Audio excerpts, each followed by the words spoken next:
ఈరోజు మార్నింగ్ లేవగానే ఫస్ట్ మేడ ఎక్కిపోయానమాట. అంటే చాలా రోజులు అయిపోయింది విటమిన్ డి తీసుకోలేదు. అయితే మేడ ఎక్కి కొంతసేపు అలా వాకింగ్ చేశాను.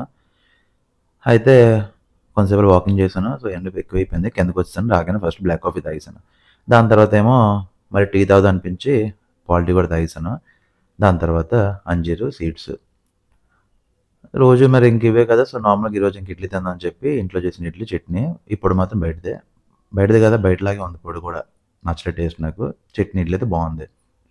అది తినిన తర్వాత రెడీ అయిపోయాను బయటికెళ్దాం అని చెప్పి. బయటికెళ్ళి పని చూసుకున్నాను. పని చూసుకున్న తర్వాతేమో ఇక్కడ మా రైల్వే స్టేషన్ రోడ్‌లోని బెంగళూరులో దుర్గా తల్లి పెడతారు. అక్కడికెళ్ళి దండం పెట్టుకొని అక్కడ పెట్టారు ప్రసాదం. ప్రసాదం తినేసి ఇంటికొచ్చేసాను. అయితే ఇంట్లో మళ్ళీ వండానని చెప్పంటే సో బెండకాయ టమాటా కర్రీ ఫస్ట్ కలుపుకొని తినేసాను. చాలా బాగుంది. దాంతో పాటేమో పొట్లకాయ పప్పు. ఇది కూడా బాగుంది అప్పడం నంచుకో. సో మొత్తం తినిన తర్వాత ఇంట్లో ఉంటూ కలగండ తిన్నాను. దాని తర్వాత మాత్రం ఈవినింగ్ వరకు బయటికెళ్ళిపోయాను.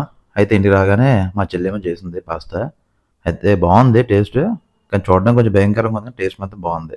ఇది ఇప్పుడు ఈసారి ఫెయిల్ అయ్యింది. ఇప్పుడు బాగుంటది యాక్చువల్లీ చెప్పాలంటే. దాని తర్వాతేమో ఫ్రూట్స్ తినేసాను. సీతాఫలం, దాని తర్వాత గ్రేప్స్. సో వీలైతే మీరు కూడా రోజు ఒక ఫ్రూట్ యాడ్ చేసుకోండి.